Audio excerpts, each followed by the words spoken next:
Most important चीज़ ये समझने वाली है कि हम डरे क्यों हैं।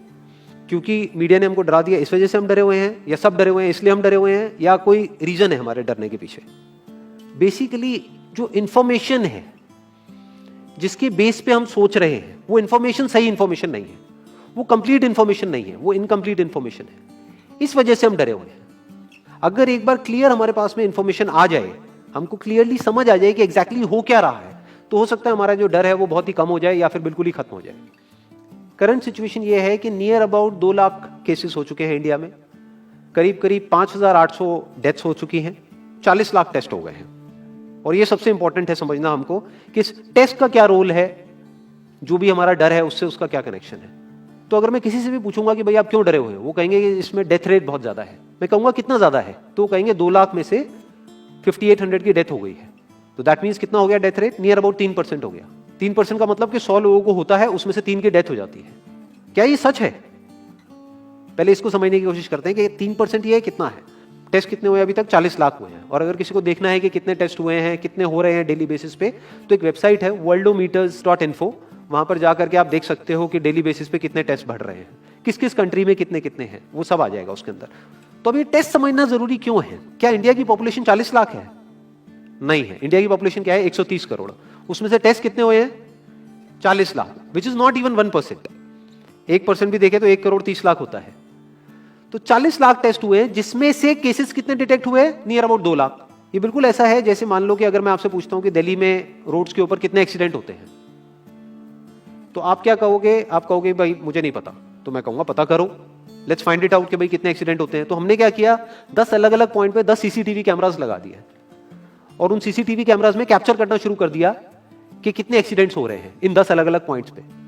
तो उसके बाद में मैंने 1 महीने बाद आपसे पूछा कि हाँ भाई दिल्ली में कितने एक्सीडेंट्स होते हैं, तो आप कह रहे हो दिल्ली के 10 एक्सीडेंट होते हैं। तो मैं कहूंगा आपको कैसे पता? आप कहोगे भाई हमने कैमरास लगाया, उसमें कैप्चर हुआ है, हमारे पास में प्रूफ है। तो मैंने कहा लेकिन क्या 10 ही जगह है जहां पे वो कैमरास लग सकते हैं? दिल्ली में ऐसी कितनी जगहें हैं जहां पे कि कैमरास लग सकते हैं, लगने चाहिए अगर एक्चुअल में हमको डिटेक्ट करना है। तो सिर्फ ये नहीं ना कि उस 10 के बेस पे हम बोले कि भाई 10 एक्सीडेंट हो रहे हैं, क्योंकि दिल्ली में एक्चुअल में तो हजारों एक्सीडेंट्स हो रहे हैं डेली के। तो ये सारी हमारी कैलकुलेशन ही गलत हो गई। इसलिए इसमें टेस्टिंग का बहुत बड़ा रोल है। मीडिया में जहां पर भी आ रहा है वहां पर डेली ये आ रहा है कि अच्छा कुछ दिन पहले तक 5,000 केसेस आ रहे थे, अब 6,000 केसेस बढ़ गए हैं, अब 7,000 केसेस हो गए हैं, 8,000 केसेस हो गए हैं। बट कोई ये नहीं देख रहा कि उसके साथ साथ में टेस्ट भी बढ़ रहे हैं। तो अब एक्चुअल में डेथ रेट कितना है उसको कैलकुलेट करना बहुत जरूरी है। उसी के बेस पे डिसीजन निकलेगा कि इससे हमको डरना चाहिए या नहीं डरना चाहिए। किसी भी बीमारी से हमको डरना चाहिए नहीं डरना चाहिए, that is not on the basis of कि उसका इलाज है या नहीं है, क्योंकि इलाज तो अभी तक सर्दी जुकाम का भी नहीं है, सर्दी जुकाम की भी कोई वैक्सीन नहीं है। क्या हम उससे डरते हैं? नहीं डरते हैं। क्यों? क्योंकि ज्यादा लोग नहीं मरते हैं। तो सबसे पहले डेथ रेट कैलकुलेट करते हैं कि एग्जैक्टली कितना है। कितने टेस्ट हुए? 40 लाख टेस्ट हुए, उसमें से 2 लाख लोगों को हुआ, तो नियर अबाउट एवरेज कितनी आई? 5% की। अगर यही हमने 4 करोड़ टेस्ट करे होते तो कितने डिटेक्ट हो गए होते? अब तक 20 लाख हो जाते। 40 करोड़ करे होते तो कितने हो जाते? 2 करोड़ हो जाते। टोटल अगर कर लिए होते हमने टेस्ट 130 करोड़ का, तो कितना नंबर निकल करके आ जाता? Near about 5 crore. इसका मतलब 5 करोड़ लोगों को या तो आज की डेट में है या हो चुका है।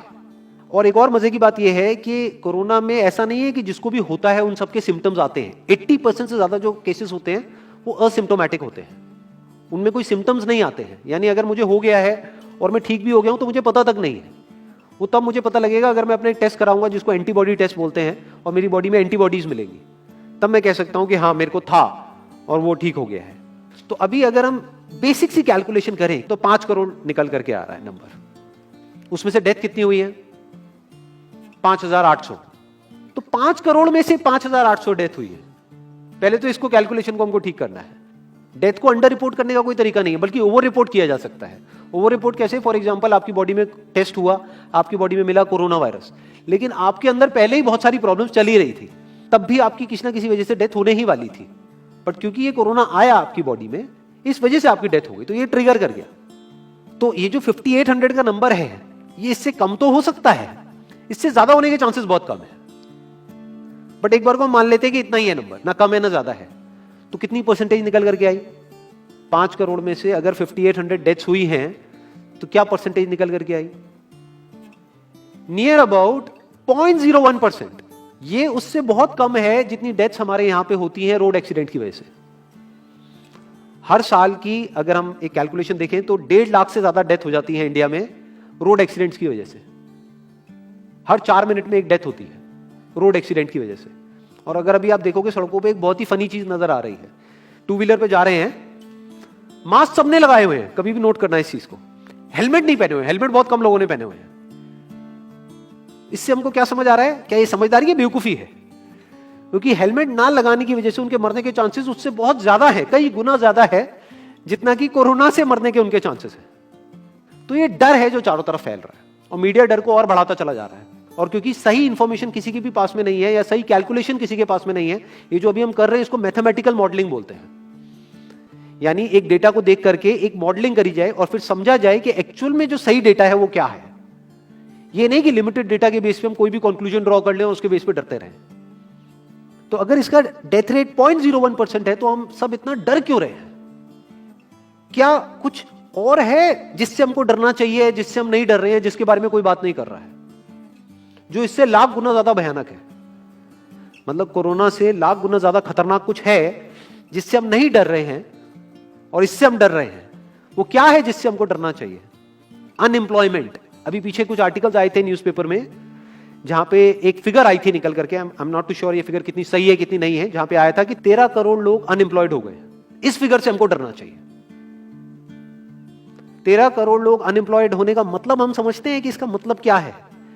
इसका मतलब ये, अगर इकोनॉमी पॉइंट ऑफ व्यू से देखोगे, कि ये जो 13 करोड़ लोग हैं ये अपने जो खर्चे हैं वो अब बहुत ही लिमिट में कर देंगे। जिस बंदे की नौकरी चली गई है, क्या वो जाकर के मार्केट में नए कपड़े खरीदेगा? क्या अपने बच्चों के लिए खिलौने खरीदेगा? ट्रैवल एंड टूरिज्म तो भूल ही जाओ।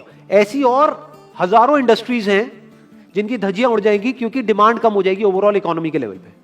जब डिमांड कम होगी तो क्या करना पड़ेगा इन ब्रांड्स को, इन कंपनीज को क्या करना पड़ेगा, इन मैन्युफैक्चरर्स को क्या करना पड़ेगा? अपनी सप्लाई को कम करना पड़ेगा। जितनी उन्होंने सप्लाई कम करी, अनएम्प्लॉयमेंट और बढ़ गया कि आज जो नंबर 13 करोड़ है वो बढ़ करके कितना हो गया, 20 करोड़। यानी पूरा का पूरा लूप बन जाएगा। इस लूप को बोलते हैं रिसेशन, जो ग्लोबली ऑलरेडी रिसेशन आ चुका है। और अगर यही रिसेशन और डीप होता चला जाए तो उसको बोलते हैं डिप्रेशन, जहां से एक इकोनॉमी को बाहर आने में 5 से 10 साल लगते हैं। तो इकोनॉमी का पहले ही बुरा हाल था, प्लस इस कोरोना की वजह से और बुरा हाल हो गया है, प्लस जो रहा सहा हमारा जो अपना डर है वो सिचुएशन को और खराब करता चला जा रहा है। और इस डर को हर कोई बढ़ा रहा है, कोई भी कम करने का काम नहीं कर रहा है। एक्चुअल में अगर आप मेरे स्टैंड पॉइंट से देखोगे तो डरने की कोई जरूरत ही नहीं है, क्योंकि जो डेथ रेट है वो बहुत ही कम है। तो हम डर क्यों रहे हैं? सोचो।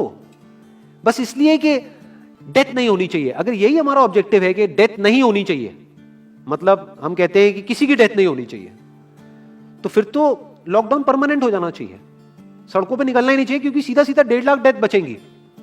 1.5 लाख लोग जो हर साल एक्सीडेंट में मरते हैं उनको हम बचा सकते हैं ना, उनकी लाइफ बच जाएगी। परमानेंट कर दो लॉकडाउन को। कैसा है आइडिया?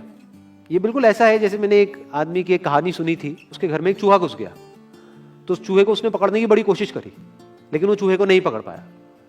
तो एंड में उसने क्या किया, घर पे आग लगा दी, अपने घर में आग लगा दी। उसके बाद भी चूहा तो बच करके निकल गया, घर चला गया, घर जल गया। यही हालत है इसकी, कोरोना की। इस डर को हमको खत्म करना पड़ेगा, तब जाकर के इस प्रॉब्लम का एक्चुअल में सॉल्यूशन निकलेगा, जो रियल प्रॉब्लम है। और रियल प्रॉब्लम कोरोना नहीं है। रियल प्रॉब्लम क्या है? हमारी जो इकोनॉमी है। रियल प्रॉब्लम क्या है? अनएम्प्लॉयमेंट। तो इस वीडियो के थ्रू मैं अपनी एक हम्बल रिकमेंडेशन देना चाहूंगा गवर्नमेंट ऑफ इंडिया को, या जो भी लोग एक पर्टिकुलर पोजीशन पे हैं उन लोगों को, कि हमको टेस्ट करने कम करने हैं, टेस्ट बढ़ाने नहीं है। अभी हम गलती क्या कर रहे हैं? टेस्ट बढ़ाते चले जा रहे हैं, जिसकी वजह से केसेस बढ़ते चले जा रहे हैं, जिसकी वजह से डर बढ़ता चला जा रहा है। गवर्नमेंट क्या एक क्राइटेरिया नहीं बना सकती कि जो क्रिटिकल केसेस है बस उन्हीं का टेस्ट करो, क्योंकि उन्हीं को हॉस्पिटल में एडमिट करने की जरूरत है, तो उन्हीं का टेस्ट होना चाहिए ना। जो वैसे ही ठीक हो रहे हैं, अपने आप ही ठीक हो रहे हैं, जिनको माइनर सिम्टम्स हैं और वो खुद ही ठीक हो रहे हैं, उनका टेस्ट करने की क्या जरूरत है? उससे तो पैनिक और बढ़ेगा। और अगर टेस्ट कर भी दिया तो हम करने क्या वाले हैं? उनको क्या हॉस्पिटल में एडमिट करने वाले? नहीं, घर पे क्वारंटाइन करने वाले हैं। अभी जो क्वारंटाइन वाला फंडा है, ये भी जब बेस छोटा होता है तब तो काम करता है, जब करोड़ों में हो जाता है तब काम नहीं करता है।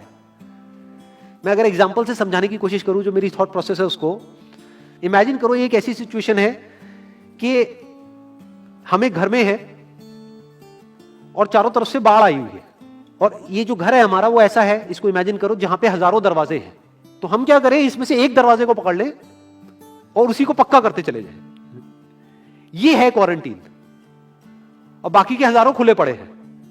एक को हम पक्का करते चले जा रहे हैं, क्योंकि यहां से पानी अंदर नहीं आना चाहिए। इंडिया की पॉपुलेशन क्या है? 130 करोड़। टेस्ट कितने हुए हैं अभी तक? 40 लाख। दिल्ली के कितने हो रहे हैं? 1 लाख। महीने के कितने हुए? 30 लाख। साल के कितने हुए? 3 करोड़ 60 लाख। तो यानी कि अगर हमको सबका टेस्ट करना है तो कितने साल लगेंगे? 36 साल। तो जब हमको दिख रहा है साफ साफ कि हम सबका टेस्ट कर ही नहीं सकते, तो हम टेस्ट क्यों बढ़ाते चले जा रहे हैं? या तो सबका टेस्ट करो और सब में से सबको देख करके सबको क्वारंटाइन कर दो। ये बिल्कुल ऐसा हुआ कि वो जो घर है जिसकी मैंने अभी बात करी, या तो उसको हर तरफ से सिक्योर करो कि अगर उसके 1000 दरवाजे हैं तो एक को बंद मत करो, सारे बंद कर दो। तब आप कह सकते हो कि यहां पानी अंदर नहीं आएगा, कि हमने 130 करोड़ लोगों का टेस्ट कर लिया है, उसमें से केसेस निकल गए हैं 6 करोड़, और 6 करोड़ को हमने क्वारंटीन कर दिया है। अब ये आगे नहीं फैलेगा, अब 6 करोड़ से 10 करोड़ पे नहीं जाएगा। बट हमने टेस्ट ही करे 40 लाख, जिसमें से केसेस आए 2 लाख। अगर इन 2 लाख को हमने क्वारंटीन कर भी दिया तो बाकी करोड़ों लोग तो बाहर घूम रहे हैं ना, तो उससे होगा क्या? तो अब हमको समझ जाना चाहिए कि इसको रोकने का कोई तरीका नहीं है। तो अब इसका प्रैक्टिकल सॉल्यूशन क्या है? गवर्नमेंट की तरफ से हमको सिर्फ ये इंफॉर्मेशन चाहिए कि भैया अभी कितने बेड्स ऑक्यूपाइड हैं आपके स्टेट में, और अभी कितने और आपने अरेंजमेंट कर रखा है, और कितने और कर सकते हो। अब वो बेड चाहे किसी हॉस्पिटल में हो चाहे किसी होटल में हो। और प्लस ये इंफॉर्मेशन क्यों नहीं जा रही लोगों के पास में कि इतना डरने की जरूरत नहीं है जितना आप डर रहे हो। हाँ ठीक है, प्रिकॉशंस लो, सेफ्टी मेजर्स लो, सोशल डिस्टेंसिंग को मेंटेन करो, लेकिन इतना डरने की जरूरत नहीं है जितना आप लोग डर गए हो, क्योंकि डेथ रेट कम है। ये इंफॉर्मेशन जानी चाहिए अब लोगों के पास में, वक्त आ चुका है। अगर ये नहीं गई तो प्रॉब्लम सॉल्व नहीं होने वाली इकोनॉमी के लेवल पे। कॉन्फिडेंस खत्म हो चुका है, रियलिटी को हमको पहले समझना होगा। अभी प्रॉब्लम क्या हो रही है? हम कह रहे हैं कि हाँ कंस्ट्रक्शन एक्टिविटीज अलाउड है। गवर्नमेंट को क्या लग रहा है? अलाउड बोल करके सारी प्रॉब्लम सॉल्व हो जाएगी। अलाउड तो हो गई, बट मेरे जो फ्रेंड्स हैं जो कंस्ट्रक्शन इंडस्ट्री में हैं, वो बता रहे हैं कि लेबर ही नहीं है, लेबर सारी अपने गांव चली गई है। तो अब कौन कंस्ट्रक्शन करेगा वहां पे? अब ये लेबर चली तो गई है, इसको वापस कैसे बुलाओगे? मीडिया में अगर रोज ये दिखेगा कि केसेस बढ़ रहे हैं, केसेस बढ़ रहे हैं, केसेस बढ़ रहे हैं, वापस आएंगे वो लोग? 1 से लाख नहीं आएंगे। तो उनको मीडिया में क्या दिखना चाहिए, न्यूज में क्या दिखना चाहिए? कि अब ये प्रॉब्लम सॉल्व हो रही है। तो लोगों के अंदर का डर निकलना चाहिए। यानी जो भी मैंने अभी तक कहा, अगर मैं उसको सम अप करूं तो वो क्या है प्रैक्टिकली, अगर पॉइंटर्स में सॉल्यूशन देखा जाए। नंबर 1 मोस्ट इंपॉर्टेंट, टेस्ट धीरे धीरे हमको कम करने हैं, बढ़ाने नहीं है। दिन के 1 लाख टेस्ट हो रहे हैं, मैं ये नहीं कह रहा कि एकदम से 10,000 कर दो, 1 लाख के 90,000 कर दो, एटलीस्ट बढ़ाओ मत। समझ गए? 1 लाख के 1.5 लाख टेस्ट मत करो दिन के, 2 लाख मत करो, क्योंकि तब भी 36 साल लगेंगे पूरा करने में। अगर आपने स्पीड डबल भी कर दी तब भी 18 साल लगेंगे। 18 साल तक तो पता नहीं ये बीमारी कहां होगी, किसी को याद तक नहीं होगा। तो करना क्या है गवर्नमेंट को? अगर थोड़ा सा सेंसिबली चले कि टेस्ट को धीरे धीरे कम करते चले जाओ, यानी 1 लाख से 90,000 कर दो, फिर कुछ दिन बाद 80,000 कर दो, फिर 70,000 कर दो। इसकी वजह से क्या होगा? मीडिया में केसेस कम होते हुए दिखेंगे, अखबारों में केसेस कम होते हुए दिखेंगे, हर जगह पे जहां पे अभी आ रहा है कि अभी तक की सबसे बड़ी फिगर, आज तक के सबसे ज्यादा केसेस, वो सब धीरे धीरे कम हो जाएंगे। कम मीडिया में पैनिक फैलेगा, कम पैनिक फैलेगा लोगों में, धीरे धीरे लोग बाहर निकलना शुरू होंगे, जो अभी नीड ऑफ द आवर है। धीरे धीरे लोग बाहर निकलेंगे, धीरे धीरे डिमांड बढ़ेगी, धीरे धीरे लोगों में कॉन्फिडेंस आएगा, धीरे धीरे लोग जो गांव चले गए हैं वो वापस आएंगे। एक्चुअल में काम शुरू होगा, ऑन पेपर नहीं कि काम शुरू हो गया है, एक्चुअल में लोगों का काम शुरू होगा, लोगों का काम शुरू होगा, इकोनॉमी शुरू होगी। बिल्कुल ऐसा है जैसे 2 महीने के लिए आप किसी गाड़ी को बंद करके कहीं पे रख दोगे राज में, तो क्या होगा?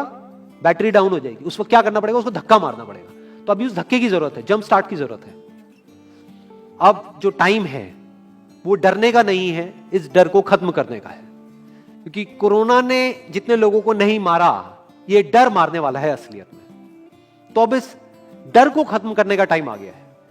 अब हम सबको मिलकर के दिमाग ये लगाना है, ये नहीं कि डर को कैसे बढ़ाएं, बल्कि दिमाग ये लगाना है कि डर को कैसे कम करें या खत्म करें, और लोगों के कॉन्फिडेंस को कैसे वापस से लेकर के आए।